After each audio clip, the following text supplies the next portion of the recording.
Yo, what up, guys? It's Flark, and welcome to 9.1 Season 2. Finally upon us after a long and arduous Season 1 that we got through.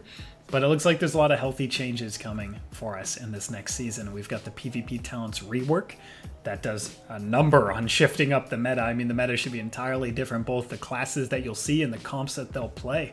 It's totally changed with all of the mechanics and effects that they added strictly into PvP environments, which is great. A great way to do it, changing PvP talents. I mean, they got that system for a reason. More importantly, it looks like the PvP gearing is still going to be very strong, centered toward PvPers. You're not going to have to go join a Mythic Raiding Guild to compete. It looks like PvP gear is going to be very good, and they took that Shard of Domination thing and nerfed it by 50%. So hopefully we won't see any PvE mechanics taking over like we had to deal with last expansion. It seems like I will have another season where, as you can see by my gear, everything you need to push rank 1 is going to be right here from a PvP vendor, except for one item from Torghast. Of course, we hope that we'll be able to queue a little bit more 3s to get rank 1 by the end of the season. That was very weird, and as we know, the entire ladder died halfway through the season. But it's over with. We're moving on. And what better way to celebrate Season 2 than having a nerd tell you what talents to run? So I should stop talking about this and talk about the guide content. So we'll start with stats. Stats and gear and enchants, it's all the same. Itemization, right? And for stats, not a lot has actually changed. Versatility is going to be king, and you don't need to think about it much. All the versatility you get from every PvP piece is going to be all the versatility you need. No breakpoints, no cutoffs, and you're still not going to hit any point where DR, I know that's a big point, DR becomes a problem. You're not going to reach that point yet. I'll tell you when, I promise. I won't lie to you. But it's not going to be now. You're still going to use all this verse. That said, because of how verse-centric the PvP gear is, you can actually throw some gems and enchants elsewhere. You don't need to switch out entire pieces of gear to lower your verse, but gems and enchants are very easy. You just buy a 30 gold gem and you can switch that around. Last season, I said haste and mastery are pretty equal. While I was pushing 3s, I played a more haste-centric build. I got pretty high with that, and of course, right next to me on the ladder, Keeter, another DK, played a mastery-centric build. He got very high with that. It showed pretty much that both of them are viable to pushing rating, and they just have slightly different playstyle differences between them. Haste is a little bit more smooth of a rotation, but the big hits you get while you're doing your setup, of course, is smaller. And some people play for that entire setup to just be 2 big hits, do it all perfectly, and killing those 2 buttons, and that way haste is really not that important. But if you want to smooth out your rotation a little bit, and make it actually a little easier for you to get your setup off, because your globals being faster just makes it easier to get those globals in. That is a viable option as well. So what's the moral of the story? Haste and Mastery are still both very equal. I mean, you can play either one to rank 1, and I think that's all we really care about here. I believe that crit is still at the bottom for the same reason as before. Obliteration always gives you a crit. Your obliterates will always crit during your burst, so that is about 30 to 40% of your damage during your burst sometimes. So if 40% of your damage is not affected by crit at all, then that doesn't make it very good. And of course, it's a 0.75 modifier, not half like it was before, but not 100%. So crit is still slightly worse in PvP environment, and those two things together make crit your worst stat. Very simple. So what you could do, like I kind of have right now, as I set this up to show it off, is all the verse gear, all the PvP gear, and then some haste gems in, or mastery if that's the way you choose.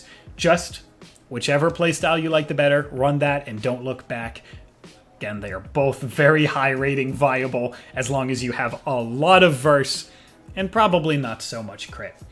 And that's literally itemization. That will take you through the entire season. Don't worry about what items to get first. I didn't worry about this season, and it didn't matter. And this season ended halfway through the season because of the ladder stagnant. So if it didn't matter in a season like this, it won't matter in the next one. You just gotta fully gear yourself out with Conquest, but in it, whatever way you choose, eventually Thankfully, you're going to get a better opportunity to push late in the season and get all your goals once you've maxed out your gear. Enchants are very simple. I don't even need to go over it. You just enchant the best thing that you can. You can do haste or mastery. You can even do more verse. Those stats are all so good. And then, strength, stats, minor speed increase because DKs are a little slow. None of that is going to just make sure you got the big enchants on and don't forget them. But runeforges, obviously worth a nod. I played Razor Ice the entire season. I will continue to do that. Dual wield, if you want to play that, would run Razor Ice in Fallen Crusader, or generally Razor Ice in a niche survivability thing if you're having troubles surviving, Sanguination, or Spell Warding. With the Spell Warden PVE talent, which of course we're going to get to very soon, you cannot run that and Spell Warding at the same time, so it might make Sanguination really the only option if you're really struggling surviving and playing dual wield, but that's for a very small percentage of people. Most of you are here because you're playing two-hand and you want to get glad with it, and that way you will put Razor Ice on your weapon. I played that the entire season. It does more damage overall than Fallen Crusader because of Obliterate hits during Obliteration. So not a contest. That's an easy choice. And of course the trinkets, you're going to use Medallions still. Relentless, if you're a human in very niche situations, you don't want to run that against like Rogue or anything where you need to trinket zone, because if you don't have that option, you're not getting the zone off. So, big setup comps with a ton of damage, like Rogue X, Rogue anything. But yeah, Relentless, very niche. Medallion is the auto pick, and Badge is fantastic for Frost DK. Insignia is used by some classes. I don't think Frost DK will ever touch it. When you have a 1-minute trinket and a 1-minute pillar, you're very happy with the way those line up. So Badge for sure. Did not take it off the entire season. Don't plan to next season. And that's all of Itemization. Very cut and dry. Should make it very easy for the people who just want an answer. Just an answer, what do I build to do the best pressure, to win the most games? That's what you build. Very simple. Watch it again if you need a quick reminder anytime. But that's Itemization in a nutshell, and you're going to run that the entire season. Like I said, it's very important, I do not believe the PvE items and effects and mechanics, especially after the nerf, will be something you run in PvP. I do not think you're going to have to Mythic Raid. I don't think you're going to have to grab the Shards of Domination. I think they did a good job keeping that toned down with PvP-centric nerfs, and the PvP gear is so good, especially with the scaling, that you're not ever gonna run any of that. So great, you can PvP for PvP gear. I know you're ecstatic as long as you believe that what I'm saying is true. I will have all PvP pieces, and I believe that you should too, and that's really what we want to hear, because it makes gearing a much less painful process. And that's Itemization. So that's really it. We're going to go right into PVE Talents now, because we really want to get to PvP Talents, which are the big change of this season. But we got to go over it all just to make sure we're complete, in case anybody's coming into 9.1 fresh. Not everybody played 9.0, or they got bored and forgot it all because it literally lasted 8 months. So PVE Talents.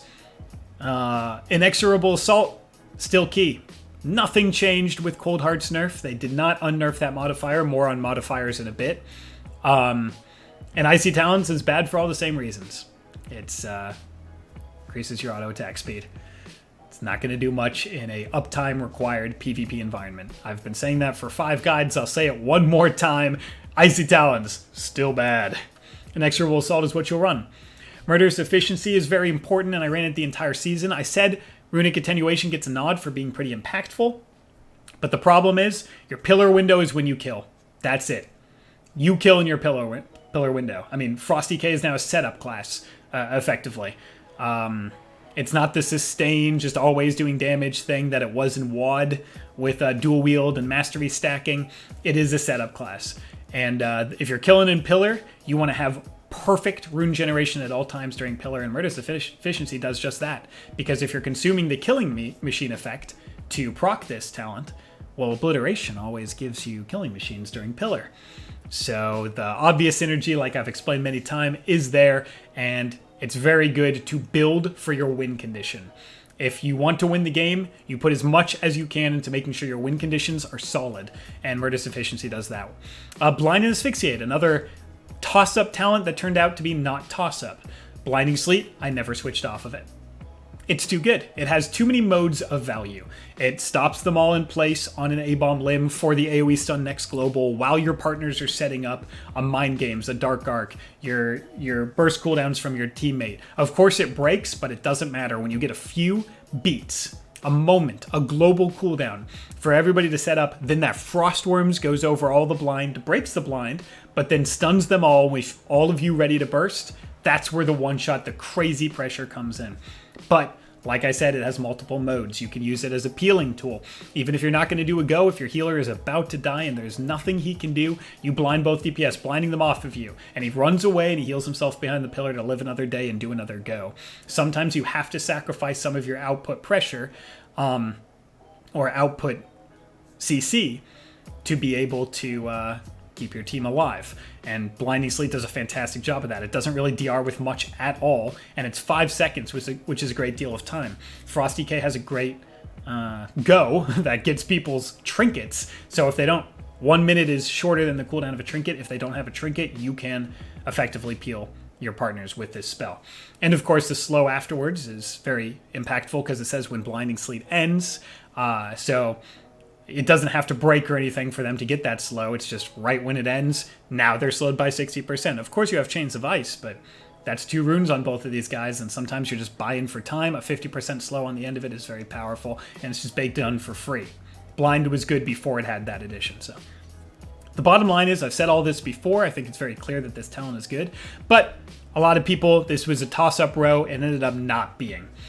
Blinding Sleet is never taken off. I did not switch this talent once in 8 months. Same with this row, actually. Frozen Pulse. Avalanche. Kind of a toss-up. One does a little bit of pad damage. Avalanche, a little bit more burst heavy, but not as consistent. Doesn't matter. Avalanche works really well with A-Bomb Limb, which gives you, let's wait, Rhyme procs during its generation, which gives you more burst during your kill condition, right? I said your win condition is so important, so you build into your win condition to make sure that it is as powerful as possible because you will win more games. And Avalanche does just that. You get Rhyme procs from A-Bomb Limb. It's just more burst-centric than Frozen Pulse, and sometimes Frozen Pulse isn't even activating when you need extra damage. Frozen Pulse, never swap to it all season. I will continue to never swap to that all season. Avalanche, all of Season 2. This row, finally, we have a choice, and it actually is a choice.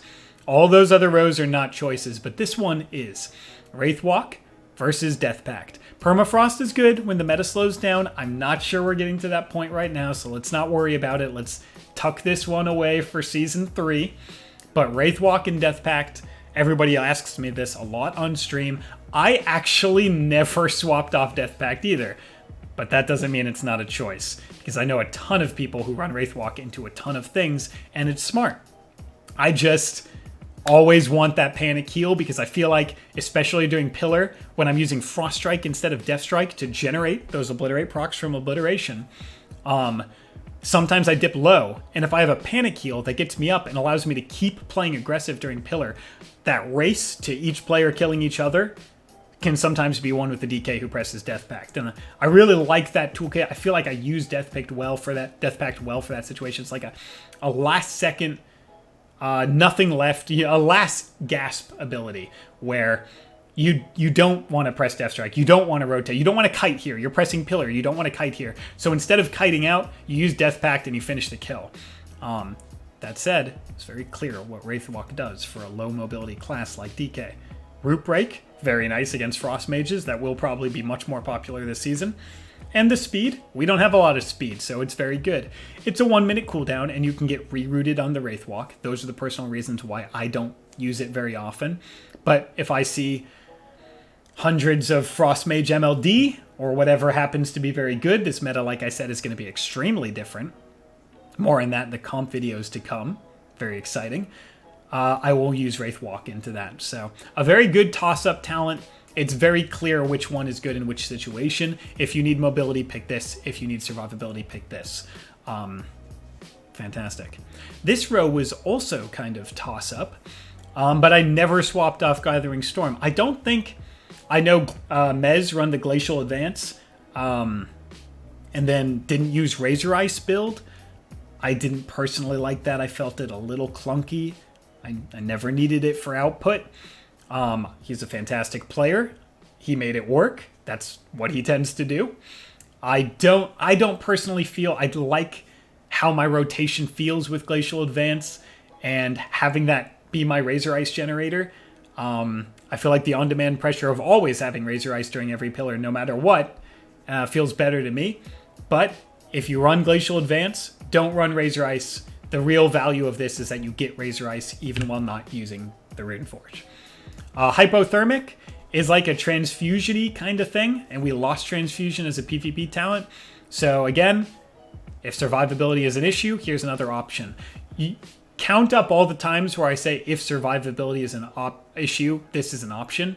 And then the next time you're playing against a comp that you just can't seem to beat because they keep killing you, probably jungle, that's the hard one, and your team is just like, how can we get you to stay alive? Pick all those talents.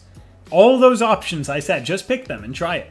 Because, you know, everybody's got different issues. You've got a healer that you're playing with. Maybe he's inexperienced, maybe he's not, but maybe he has something that's very difficult for him. Maybe positioning against jungle, and they're landing a lot of traps and you're just dying. Instead of just giving up and throwing in the towel, here are all your survivability options as I outline them as I go through this guide, and Hypothermic Presence is one of them. Try it out. But for me, personally, I ran Gathering Storm every game. It does not increase damage by that much, but you'll notice it if you pre-prop a Remorseless Winter before a Pillar A-Bomb go. It'll certainly be damage there. And it stacks up. It does well with Everfrost, the Conduit as well. That will stack up.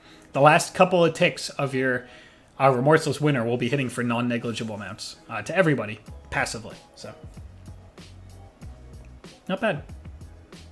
Obliteration is an auto pick. Ice Cap, I mean, 4 seconds is a lot.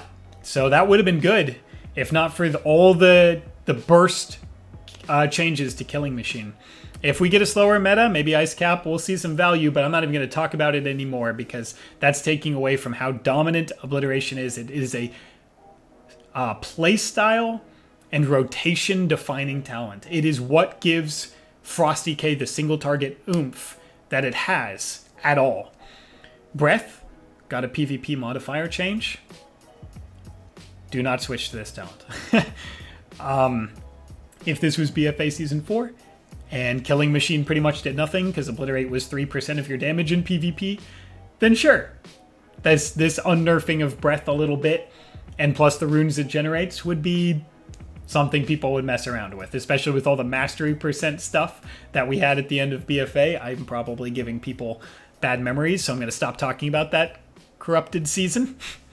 But that's not the case now. Obliteration is a win condition defining talent. Being able to generate Killing Machines as you spend your free rhyme procs is just constant, ruthless damage during every pillar, especially when A-Bomb Limb is giving you that. And that's PVE Talents. Nothing changed, but it's good for all the people coming in to understand why these things are. Or, you know, because there's a few meta changes or the unnerfing of Breath, it's good to kind of understand why nothing changed. And also to talk about Wraithwalk versus Pact again. But what did change is PvP Talents. This is going to be the big bulk of the video here. So you'll see I have right out here outlined a loadout. This is a very general loadout. For all the people who ask, I can't figure out all the situational stuff, what would just be like 3 talents you would use in general situations? These are my 3. Chill Streak, because I believe in every bracket you should be able to get a powerful Chill Streak off. It is free. Free of resource cost. It is a free slow on both targets. That's 2 Chains of Ice. That's 2 runes you're saving. Plus the ability itself that does a lot of damage. So that's like 3 or 4 runes you're saving. And it's just an easy execute on 2 people. It destroys Intervene Warriors. It destroys most things in 2s because there's only 2 people, and if you grip blind AoE stun them, you're chill streaking them both, and there you go. Chill streak has been nerfed, and I know that it is the context of many memes. Oh, nerf chill streak. You know, Rhett's insane, nerf chill streak. Oh, they buffed all this, nerf chill streak. I know, I understand. I believe that the reason they did it a while back during the season is because we got a ton of PvE-centric damage buffs. The reason I think they did it now is because it scales well. With your mastery and your strength and the pillar unnerfing, which is even more strength, and Razor Ice, it makes it do more damage. So all of those factors, and the fact that it costs nothing, means if it just hits too hard, then it's just like a free auto pick talent where you just always pick it because it's free damage and it's 70% slow and there's no downside to using it. If you have two people blinded and stunned together, which you should have even if you're not running Chill Streak, because that's the entire design of Frost DK, then it's free, powerful damage with a free, powerful slow. And yes, I get it. Nerf Chill Streak, haha. It's still good, I promise you, and you can absolutely still run it in every bracket. 2s, 3s, RBGs, just here. Let's go. Right? Because if you walk over to a dummy, you press every cooldown, and you press Chill Streak with unnerfed Pillar, remember, Pillar is not nerfed in PvP anymore, so this damage is pretty accurate. This is a free button press. No resource cost, fast global on because you have accelerated cold. That does 48,000 damage. I mean, Templars hits for 26k and we're freaking out, obviously, because it hits it all once to one guy, but a free 48,000 additional damage or whatever it is in PvP with some of the modifiers toning it back in versatility, it's still a good amount of damage and you can still get it off. Chill Streak is still good. Strangulate is obviously good. Don't have to convince anybody of this. I don't think we're going to have any nerf Strang memes unless they're like people saying, hey, actually nerf this. They did bring it back for 5 seconds for 4 seconds. I think that's healthy. I think if they pull it down more, that would be silly. I think a 1 minute, 4 second, that reminds me of Asphyxiate, right? This is 45 seconds, but Stun DR is less impactful than Silence DR, which pretty much nobody has a blanket silence. And when they do, it's very good.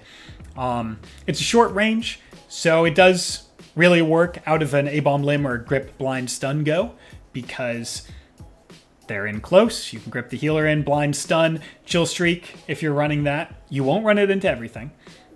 But, you know, and right when he either trinkets, if he has to, because you're slaughtering them, you silence, or he comes out of it holding his trinket, then you silence him, then he has to trinket anyway, and then he's screwed in the next one because this one's only a minute cooldown.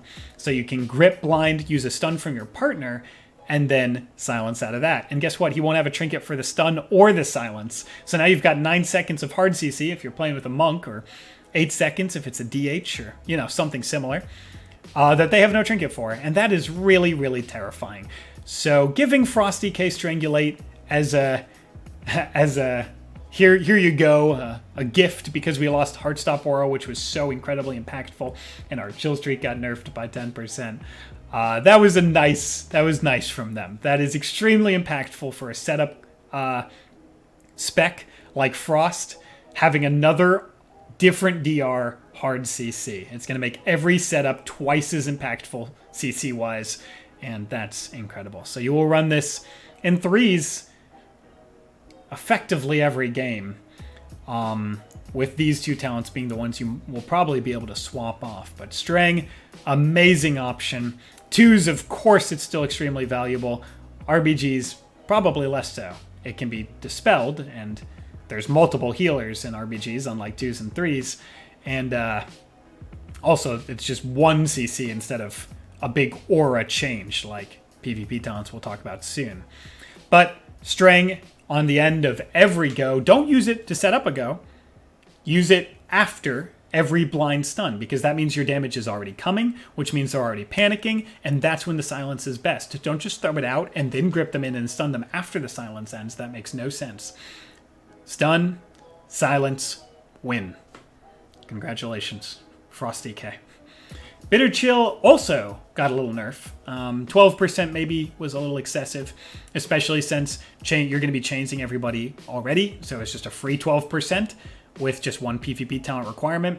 And the addition of Frost Strike refreshing it saved you a ton of runes, which was just also a very good effect. So 12% probably a little egregious. I think 8% again, that's where it should be. I think lower, like another 4% gone, would be completely pointless. So I think 8% is the mark. I think they did good testing with that. This is a fantastic PvP talent. It really is good against casters. You can run this in Spell Warden, which we'll talk about in a bit, and all of a sudden you've gone from Frosty K hating every wizard cleave to Frosty K having an answer into every wizard cleave. My last video on wizard cleaves was kind of a joke. I made a video about how we floundered around for 10-20 minutes and then won the game by randomly killing the healer at the end. It was a joke video because Frosty K into wizard cleaves is hard, a terrible matchup by design, and there is no real good answer, especially when you're playing against good players that would thwart the things you tried to do. So my last video on wizard cleaves, how to deal with them, was a joke, but now it won't be if I make another one this season, because Spell Warden and Bitter Chill together is a massive reduction to their spell casting speed, which allows you to slow down their game a ton, which disrupts their damage, their defensives, and their CC. Their defensives, because some classes require to do their rotation to survive better, lock namely. And of course, mages just need to CC you to survive better. And all of that spell casting speed reduction from Bitter Chill and Spell Warden is going to add up in a big way. Bitter Chill is very, very good into casters. When you refresh Chains of Ice by having good uptime on them, especially on a lock, that means you will effectively have this effect on them permanently. And you can also, and I think you should, throw chains on the off targets, and they're a big triangle, right? There's a caster here, there's a caster there, there's a healer behind you. Throw chains on all of them. It helps slow them, so they can't get to your healers to freely set up CC as easily. But also, haste reduction is really impactful when you're putting it on not just your main target, because everybody needs haste. Bitter Chill is good really into everything, and it's hard to tell when you wouldn't want it. So instead of trying to say, okay, well, when am I going to switch this talent off? What is it bad into? What you would now say is, when are the other talents something that I need more? So when I talk about the situation where the other situational PvP talents are good, if that arises, then you switch out Bitter Chill. There is nothing where Bitter Chill is just like, well, I wouldn't run it into this because it's bad. That's not how it works. Instead, it's, I need that because it's better. So, excuse me, let's talk about that. Starting with, we'll go through everything. Go down the line and talk about what you would and what you wouldn't use situationally. Death Chill is a wouldn't. They keep buffing it and putting more and more into it, but the problem is you have anti-mobility disruption already. You have these tools, and you have a blind to set up. The Grip Remorseless Winter route from Legion, when that was good, is because you didn't have the toolkit that you have now for setting up AoE stun goes. So you would use the Remorseless Winter route, and it would be really good, especially in Destro DK. That's not the case anymore. You don't need it. Blind AoE stun is more than enough. So really, all you have is the Death Chill route. And using 2 chains, and then the Death Chill route removes the chains, so you'd have to apply another chains. It's not good. It's really not good. So, yeah, they keep buffing it and putting more and more into it, but you just don't need what it provides. No matter how many times they stuff all these little effects together, you don't need what they provide. So Death Chill is a no. Delirium is a yes. They made it much easier and less confusing to apply. It is now just, when you press Howling Blast, you can apply Delirium. And it's already stacked up. That was the weird part, was that it was a 2-stack refresher PvP talent, but it was part of your basic rotation, so it was just kind of like a slightly slower way of building it up, but it was always going to be applied at 2 stacks anyway. Now it's just, apply Delirium. Fantastic against all the same things he was fantastic against before. Demon Hunter, Mage, Monk, Lock too, because of Port. Now they're kiting a little bit more of those pesky locks. I don't know if you guys have noticed. Lock actually does get thwarted a bit by Delirium. So those things, pretty much the name of the game is, if it's one of those classes and you can't seem to catch them or peel them off your players, run Delirium. It's a good option. You would either switch out Chill Streak if you haven't been landing them, like Mage Windwalker. They kite a little bit, they split a little bit. Or you can switch out Bitter Chill. Delirium, first situational PvP talent you might choose. I wish this one wasn't next. Shroud is impossible to predict. This is one of those PvP talents that I wish I could make the YouTube video later in the season, but I don't want to do that to you guys because I know you've been asking for them a lot. But I don't know. Anybody who claims to know the value of Shroud of Winter right now on any of their...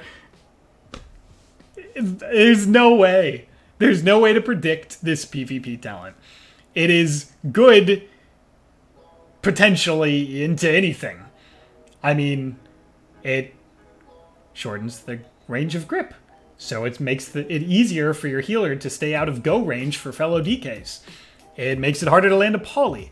It makes it harder to step kick for a rogue. I think it would make it harder to charge fear for a warrior. It can do anything to any comp. The question is, when are you going to switch something out to use it? You need to effectively play every matchup for your own specific comp and find the comp that you just don't seem to have an answer into and ask yourself, would Shroud of Winter help me? If you're losing to mirrors, or let's say you're DK TSG and they're Windwalker DK and their goes are just a little more powerful, but you would win if the game went longer, or if you could disrupt more of your goes because you have a warrior on your team, and that means you have sharpened blade. So if you can just ride them into the ground, you'll win, but their goes are killing you, then run Shroud of Winter to stop their goes because he can't get the grip off because your healer's too far out of range. That's the kind of advice you can give with a PvP talent like this. You find the comps that you just can't win because of some setup or some situation that they're getting you into that's just better than what you're doing to them, and stop it with Shroud of Winter. But giving you all those comps right now is a pipe dream. You just need to play it, and every time you're like, dude, how do we win that? We just lost. How do we win this? I don't know how to win this match. Oh wait, does Shroud of Winter work? You go to your talents, you think about how they're winning, and you say, yes, that might work, or no, that wouldn't work. Maybe we have to just play better. And that's Shroud of Winter in a nutshell. It's a very, very, very niche talent, but it does something to everyone. We're going to have to find out all the situations that is good. I gave you an example. We'll let the ladder develop and the meta develop and see what you need to run this into through your own experimentation.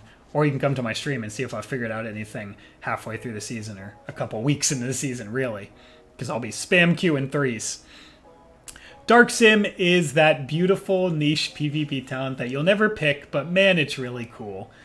Back in BFA Season 4, you stole G-Pies with this thing and you slaughtered people with it, but the meta's a little too fast for you to need an extra poly, I think. Your go is really disruptive and cleaves everybody to death. I don't think you want to be polying any of them back to full health. And you could clone somebody low, but again, we're talking about some of the highest situational usage that PvP talents have ever had.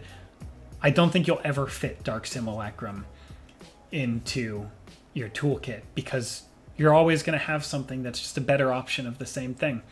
It's awesome. It's a skill shot. It feels so good when you win the game because you polyed a healer's trinket as a DK. I never swapped to it once. I don't know of any DKs at the top end that swapped to it once. Maybe Mez did. I'm sure he's very good with this spell by now. I don't think I would recommend it. Dead of Winter is also getting buffed a lot every time, but Absolute Zero is better in every way. This time they made it so it didn't reduce the radius, so your AoE stun can be actually a larger range. Absolute Zero is better in every way. Our PvP talents are really good, and so are some of our legendaries, but Absolute Zero is so reliable. It's better than Dead of Winter, and you're going to still run it, so you don't need this. Keep an eye out for it, though, because maybe if the A-Bomb legendary ends up being...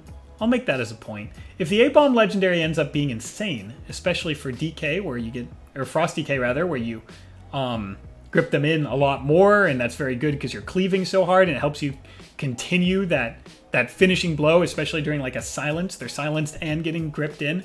The A-Bomb Limb legendary raises the duration of it and a few other things that we'll see in a bit. If you wanted to run that, Dead of Winter would be what you would obviously have to run because you still need an AoE stun. It's just not quite as reliable as Absolute Zero, and I'm not sure about that yet. That is something that absolutely requires experimentation, and we don't have access to the A-Bomb Limb Legendary. So I will put that as a footnote, a think about it, but we cannot test that yet, so don't run this yet. Run Absolute Zero now. Dome of Ancient Shadow, still the situational choice into everything that kills you or a teammate in a go. There's going to be a lot of casters around. Boomy has a crazy one-shot. Ellie has a crazy one-shot. Arcane Mages now have a crazy one-shot. Frost Mages have a crazy one-shot. You're going to be running zone into all of those things. And every time they have a setup that kills you in a short window, remember this is a burst protection tool, you're going to run Dome. And that's why you run Gladiator's Medallion, so you can trinket Dome. You use it on their cooldowns. Icy Veins, Arcane Power, Combustion, Incarnation. Those are the times you use Dome of Ancient Shadow. Just coordinate it with your teammates that you are going to trinket zone. Because if it's just your trinket and just your zone, and you save everything else, the healer's trinket, the partner's defensives, your AMS, your IBF, you can thwart their entire go with this one spell and save everything else. The problem becomes when you AMS to try and save it, and then you have to zone, and then you zoned a little late, so the healer trinketed, and he popped Pain Sup on you, and you're like, oh my god, we used everything. That's when Dome is bad. This is I'm going to trinket Dome the next blank, the next combust, the next arcane power. And you're going to say those things, and then you're going to do it and not throw. And then every other cooldown is going to get saved as long as you do it instantaneously, because this is a spell that works at very high health. You want to use it preemptively, proactively. You do not want to zone after that. You're like, oh crap, I'm taking a lot of damage. Let me zone. That's stupid. You want to zone the damage that you would have taken, prevent it, and then you don't die through. So Dome of Ancient Shadows, great skill shot. Use it into all the wizards that have a powerful burst window. You're going to be using this all the time. It's very good. It's very, very good. And it's good for all the same reasons. Now, I know a lot of people are talking about the nerfs. There was a lot of things going on. People... DK Discord, the DK forums, everywhere people are talking. I understand that. They had a duration change and then a cooldown change, when then they reverted the cooldown change, and then they just implemented rather a damage cap. That damage cap for me right now is 89,780. If you prevent 89,780 damage from your team during their burst, you will live. That will scale up as damage scales up. I know that damage will get higher, but so will your health, and so will that number. So that number down there will always be enough. So I know people were asking about that nerf a lot. There's your answer. It's still really, really, really, really important and really good. You run this into those things. Spell Warden. Now we got to an interesting one. Spell Warden is so fantastic. The survivability it provides you by itself against anything that will want to touch you, like a rock comp or something that swaps a lot, or just a melee cleave with a lot of magic damage. That's Ret DK, DK DH, Ret DH, Ret DH DK, any of those things. That survivability is massive.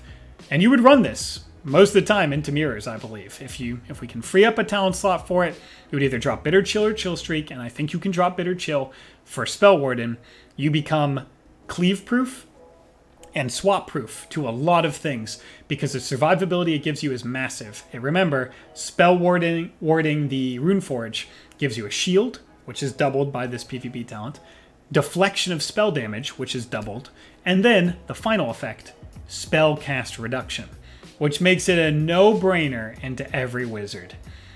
If you were ever fighting a spell cleave, it's kind of going to look a little something like this, unless you can get rid of Dome. If it's like a Roddy comp, like if it's a wizard cleave with burst, you run this. And then if it's a wizard cleave with rot, and the Dome, you don't want to kind of sit in a Dome, because then they just start rotting you again after. So you'd rather play the self-sustained Spell Warden and switch back to Bitter Chill. So you have that double effect. But that spell casting reduction, whenever it procs on the enemy, is 20%, is massive. It is so debilitating to be 20% slower, and then if you can run both, 28% slower on spell casts while you're getting trained by melee. Like if you're playing Windwalker DK, you're so slow on everything that you do. Your rotation for damage, your rotation for CC, and your rotation for survivability, if you're a lock, is all destroyed by those talents. So Spell Warden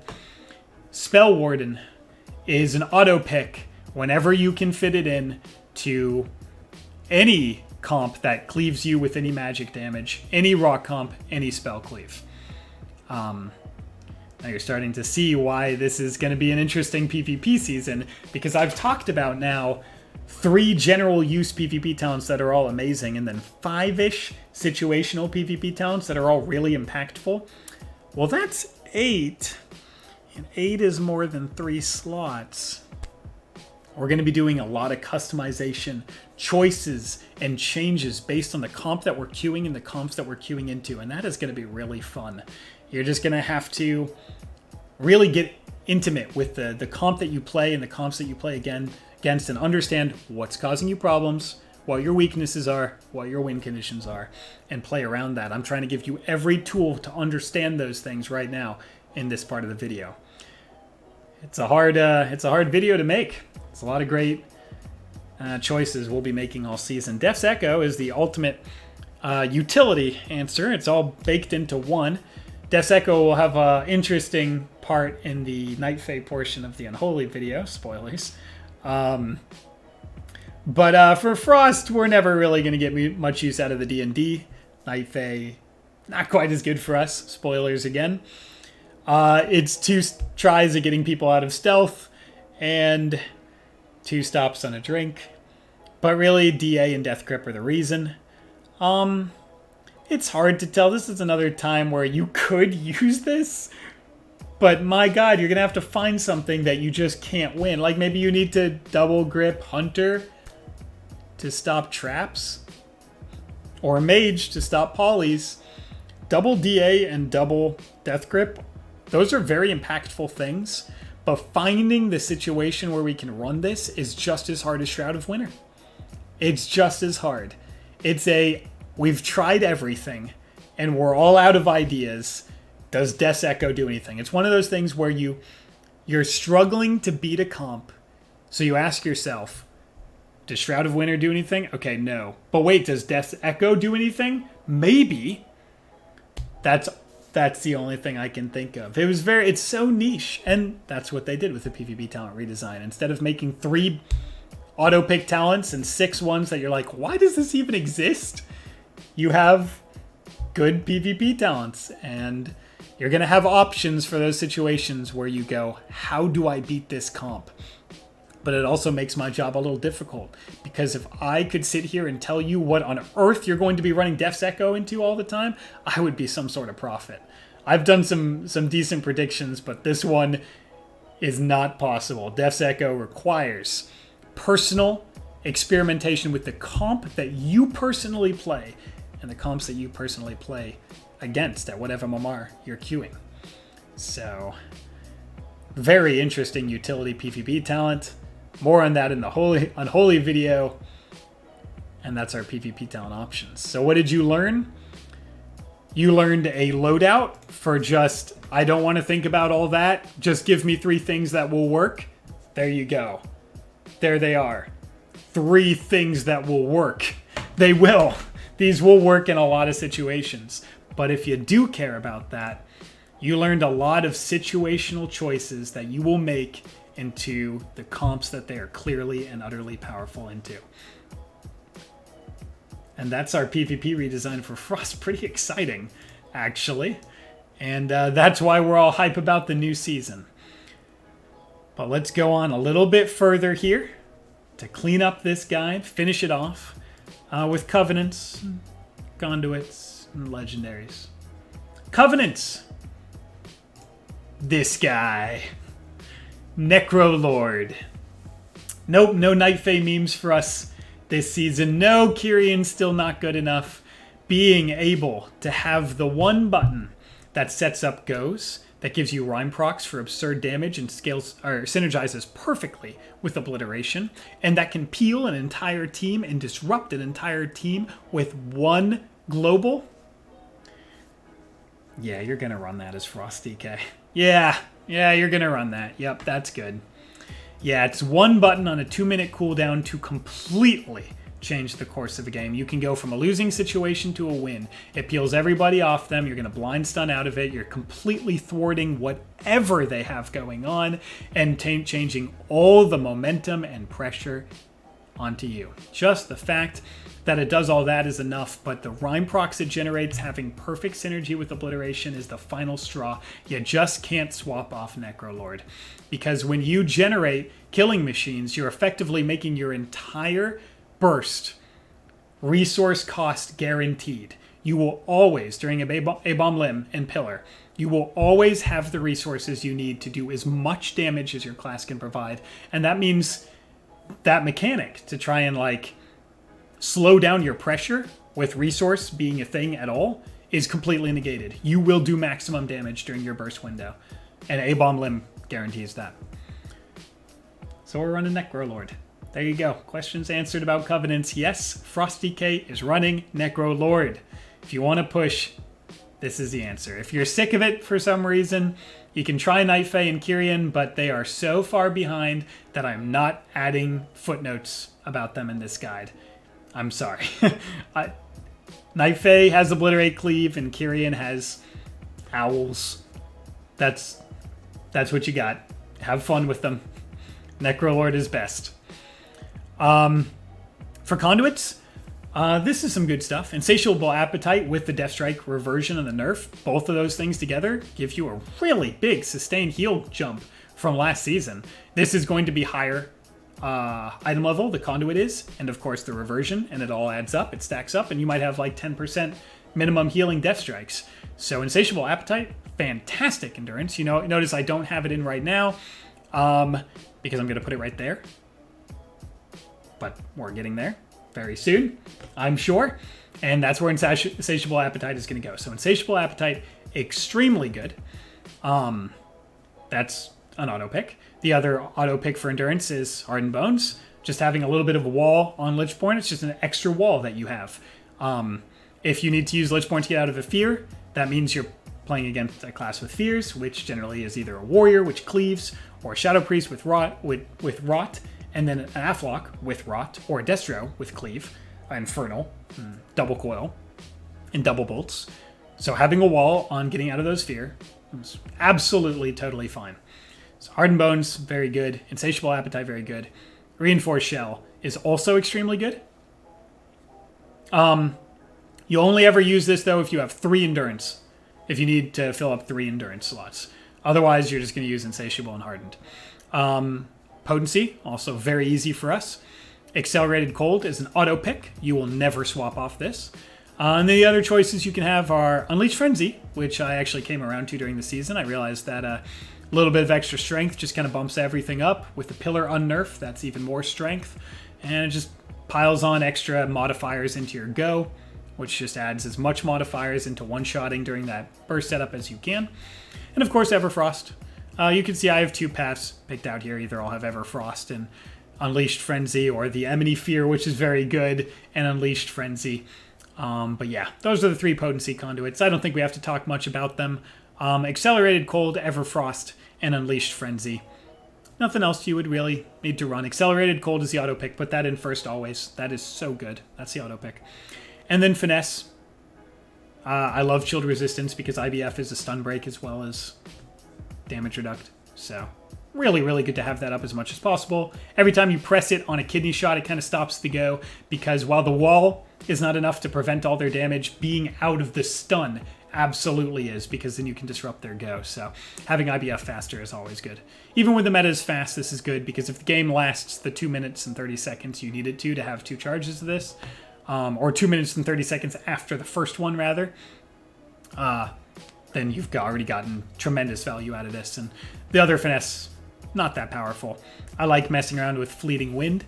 As you can see, as it's socketed in here, it just gives you a nice little speed burst on Death's Advance, which since you can't be slowed as much during that period, it's a good mobility cooldown. And of course would be really good with the double Death's Advance charges, which maybe you'll run it sometime once during the season. So the Conduits, very straightforward. I've been talking about them all last season. They've stayed very similar. You have new Conduits. I don't really care about them. This one could have value, but I think Unleashed Frenzy, to me, probably just a bit better. It looks like it's just a bit better. But the difference between those is going to be so negligible. We're talking haste and mastery were pretty equal. That is not going to change a game. Adaptive Armor Fragment versus Unleashed Frenzy. It will not change a single outcome of a game that you play, but I'm personally going to roll with Unleashed Frenzy. But here's something more interesting. How about your Soulbind? Plague Divisor was your survivability option through all of Season 1. Ooze's frictionless coating got nerfed by 50% in PvP. That's actually pretty big. 50% is a high amount. That is impactful. And Bonesmith, which you would never run except for spinning in RBGs, got Carver's Eye, which is ridiculous. This is a very, very high uptime, massive amount of mastery, which kind of shakes things up a little bit, because Emini was my output preference. This is your highest output change. Using A-Bomb Limb and getting all of that strength and also giving stats to your teammates is extremely impactful. So this was always the choice I made in output. And also when you would go aggressive and you would dip low and both of your teams would be rebounding up, this fear procced, peeled for you, kept you alive, feared the healer, which you could damage into and continue killing. So Emini was the ultimate output one. But with the nerf to Plague Divisor and the buff, the massive change to Bonesmith, you might be swapping between these two, Bonesmith and Emini, rather than Emini and Plague Divisor, because Carver's Eye's mastery is just so valuable. Sustain doesn't matter quite as much for Frost DK, but those Frost Fever ticks and dampening, especially when playing with a warrior, maybe a DH that cleaves a lot and dampens a lot well with its AoE Mortal Strike now, that could be very, very impactful. So the choice here is pretty similar, because you do get survivability options from